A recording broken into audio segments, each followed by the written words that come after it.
जय श्री राधे, जय श्री कृष्णा। कार्तिक मास महात्म्य अध्याय 31। भीष्म पंचक व्रत की कथा।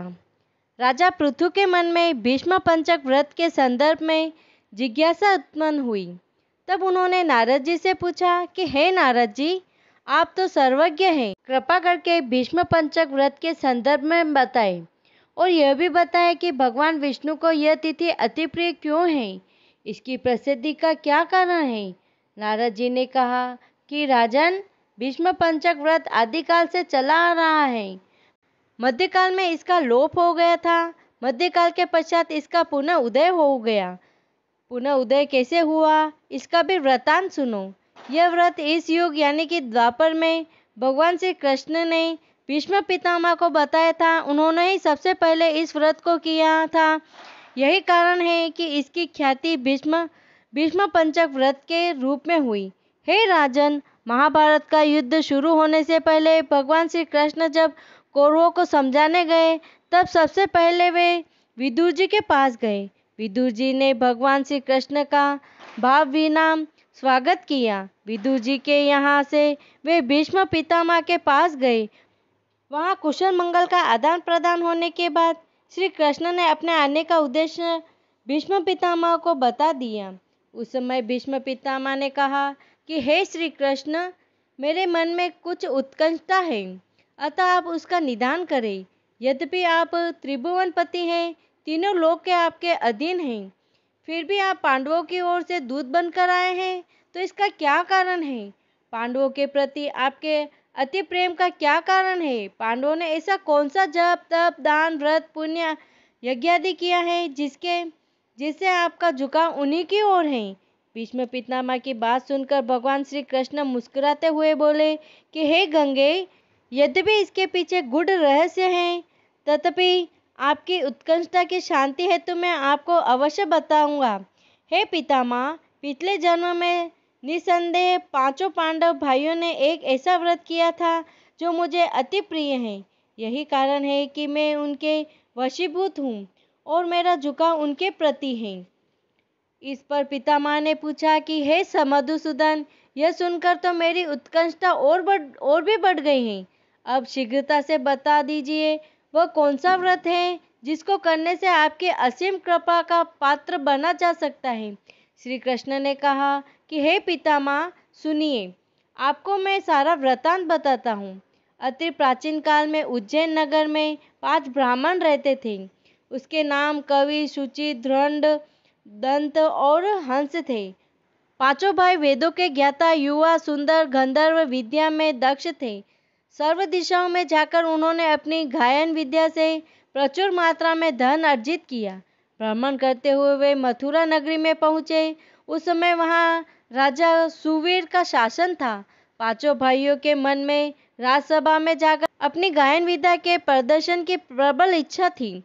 उस नगरी में उन्होंने 4 दिन तक उपवास किया और यमुना में स्नान किया। उन्होंने राजा के संबंध में नगरी के लोगों से पूछताछ की तो उन्हें पता चला कि राजा की कादम्बरी नामक एक भोग पत्नी है जो संगीत विद्या में कुशल और मधुर गायन करने वाली है। वह केवल राजा के मनोविनोद के लिए ही गायन व नृत्य करती है। कादम्बरी परम सुंदरी भी है। लोगों से ऐसा सुनकर पांचों भाई उस स्थान पर जा खड़े हुए जहाँ कादम्बरी के नृत्य व गायन के स्वर सुनाई देते थे। फिर वे राजा के पास आने जाने वालों के बीच खड़े होकर कहने लगे कि बड़े खेद के साथ यह आश्चर्य की बात है कि यहाँ के राजा के पास कुशल संगीत कला व गायन का कोई ज्ञाता नहीं है। कादम्बरी के नृत्य करते समय बजने वाला वीणा के तार भी कसे हुए नहीं हैं। उड़ती उड़ती यह बात राजा के कानों तक पहुँची तो राजा ने उन पांचों भाइयों को महल में बुलवाया। उस समय वहाँ कादम्बरी का नृत्य हो रहा था। पांचों ने वहां जाकर राजा को आशीर्वाद दिया और अपने अपने आसनों पर बैठ गए। कादम्बरी ने उन्हें संगीत व नृत्य कला में दक्ष समझकर उनके सम्मान में अपना विशेष नृत्य प्रस्तुत किया। श्री कृष्ण बोले कि पितामह, जब उसने चक्र में ताल दी तो पांचों भाइयों ने उसे रोका। कादम्बरी ने चक्र छोड़कर ताल का यथोयोग्य प्रत्युत्तर दिया, लेकिन चक्र खंडित नहीं किया। कादम्बरी की इस कला और उसकी रूप माधुर्य पर वे पांचों मुग्ध हो गई। कादम्बरी भी उन भाइयों पर मोहित हो गई। उस रात उसने अपनी एक सहचरी के द्वारा उन पांचों तक यह संदेश भेजा कि उसमें से कोई एक व्यक्ति प्रतिदिन नगर के उत्तर और यमुना किनारे के पेड़ों से गिरे अनंत नाम वाले निर्जन तीर्थ पर मेरे पास आकर अपनी अपनी विद्या व गुण का प्रदर्शन करे। उस समय मैं भी वीणा तथा राग का कौशल दिखाऊंगी। वे पांचों भाई कला प्रेमी व गुणी संगीतकार थे और कादम्बरी से प्रभावित भी थे, इसलिए उन्होंने उस सहचारी के माध्यम से सकारात्मक उत्तर कादम्बरी तक पहुंचा दिया। भगवान मधुसूदन बोले कि हे गंगे, मेरा एक भक्त था जो कुसंग के भय के कारण गांव से दूर वहां आकर रहता था। उन दिनों वह भीष्म पंचक व्रत कर रहा था और उसी मंदिर में मेरा पूजन किया करता था। कार्तिक मास के शुक्ल पक्ष की एकादशी का बड़ा भाई कवि उस मंदिर में आया। कादम्बरी भी ठीक समय पर वहां पहुंच गई। वहां मेरे उस भक्त ने जिस तरह मेरा पूजन किया, कवि नामक ब्राह्मण ने भी वैसा ही मेरा पूजन किया। फिर वीणा लेकर उसने गाना शुरू कर दिया। मेरे भक्त का अपने मन पर पूर्ण नियंत्रण था, अतः गायन और कादम्बरी का नृत्य देखकर उसे तनिक भी क्रोध नहीं आया। सवेरा होने पर मेरे भक्त ने गोमय यानी कि गोबर से आचमन किया। कवि नामक ब्राह्मण ने भी वैसा ही किया। कादम्बरी महल में जा चुकी थी। हे पितामह, मेरे भक्त की संगीत, रात्रि जागरण तथा मेरा श्रद्धा भक्ति से पूजन करने के कारण कवि के सभी पाप धुल गए, इसलिए द्वादशी तिथि को वह अपना सब कुछ दान करके विरक्त बन गया। अगले दिन सूची आया तो उसने भी ब्रह्मचारी की तरह ही मेरा यानी कि विष्णु का पूजन किया और रात भर कादम्बरी के साथ नृत्य करके सवेरे गोमूत्र से आचमन किया। फिर सारी धन संपदा दान में देकर संन्यास ग्रहण कर लिया। उसने निर्णय लिया कि जिस तरह ब्रह्मचारी का मन कादम्बरी के नृत्य व सौंदर्य को देखकर विचलित नहीं हुआ, उसी तरह मेरा मन भी मेरे वश में रहे। हे पितामह, त्रयोदशी को दंड, चतुर्दशी को दंत और पूर्णिमा को हंस भी वहां आया। उन लोगों ने भी अपने बड़े भाइयों का अनुसरण करते हुए पूजन, रात्रि में नृत्य गायन किया और अगले ही दिन सन्यासी हो गए। हे पितामह, दंड ने गाय के दूध से आचमन किया, दंत ने ब्रह्मचारी द्वारा आचमन किया कि धृत ने बचे हुए धृत से आचमन किया तथा हंस ने ब्रह्मचारी को नमस्कार करके यमुना में स्नान किया। फिर आंवले के पेड़ के नीचे बैठकर श्राद्ध किया। इस तरह पांचों भाइयों ने एक एक दिन व्रताचरण किया।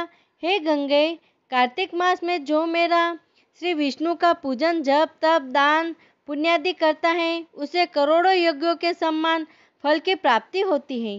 राजा को जब कादम्बरी के नित्य ही महल से बाहर जाने का पता चला तो उसने उसे महल में ही बंद करवा दिया। कादम्बरी ने कार्तिक मास में मेरे सामने नृत्य गायन किया था। उसके फलस्वरूप द्रौपदी के रूप में उसका जन्म हुआ। हंस नाम के जिस ब्राह्मण ने आंवले के पेड़ के नीचे जो श्राद्ध कर्म किया था, उसके फलस्वरूप उसका जन्म युधिष्ठिर के रूप में हुआ।